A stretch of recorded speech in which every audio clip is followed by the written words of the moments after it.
Datu bat eta Espainiar estatuari begirakoa, biztanle bakoitzeko abiadura handiko trenaren kilometro gehien dituen herrialdea da eta gutxien erabiltzen duena.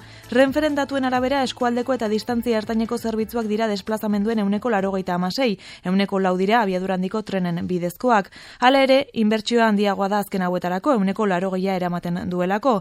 Kezka eragiten du Nafarroko landa eremuan bereziki abiadura handiko trenaren eraikuntzak eta etorkizunak, kalteak izugarriak izan daitezkelako ingurumenan eta herritarrengan, eta badakite badela beste aukerarik, horregatik beste behin ere kalera aterako dira alternatiben aldeko apustuaren alde ari direla aldarrikatzera.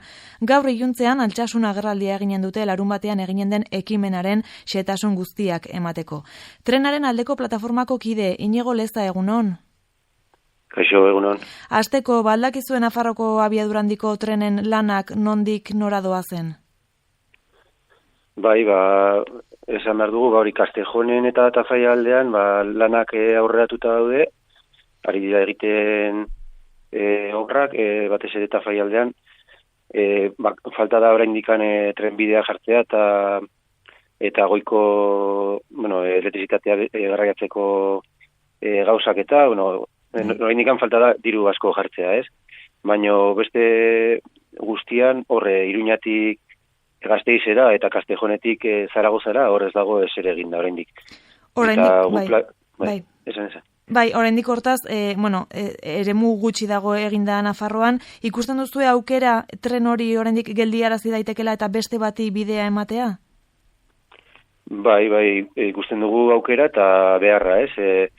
Erritmo honetan bukatuko lituzkete obrak 2100 garren urtean igual, ez? Eta total obra egiteko azkenean, lehen zuk esan duzun moduan, bakarrik 104 edo erabiltzen ditu tren lasterroiek, ez, hiriburuak konektatzen dituztenak. Eta guk planteatzen dugu beste alternatiba bat, gaur egungo trenbidea hobetzea eta egokitzea, tren guztiak hortik joateko, ez, eta guk planteatzen dugu obra, olako obrak ere egiten ari dira, Zaragoza eta Teruel artean, edo Logroño eta Castejon artean, eta olako obrak dira asko txikiagoak eta urte gutxitan egin daitezke, eta hobekuntzak direnez, ez da erabili daiteke lehenengo momentutik. Eta tren hau da, 186 horrentzako, ez? Eskualdeko trenak eta erabiltzen dituztenentzat, eta baita ere, albidetuko luke, tren lasterra pasatzea hortikan, ez? Eta ez da egin behar beste plataforma berri bat paraleloan, kriston triskantzak egiten, eta diru pilo bat zautzen, tren lasterra bakarrik erabiltzeko. Landa eremuari ingurumen kalteak ekarriko lizkio HTak, eta egunerokoan ere eragina izango luke, bizitza eredua aldatuko litzaiokelako askori?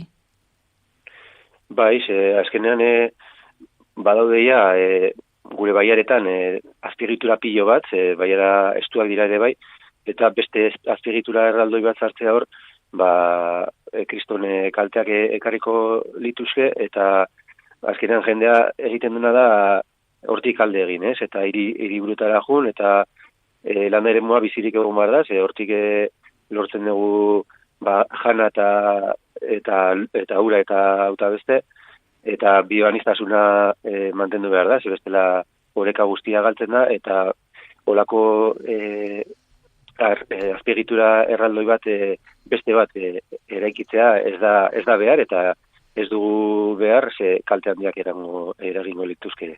Gaur arratsaldean larunbaterako manifestaziorako deia eginen duzue? Bai, arratsaldeko 7:00 prentsaurreko masibo bat egingo dugu Altsasun, eta irudikatu dugu pizka nola izango den manifa, ez?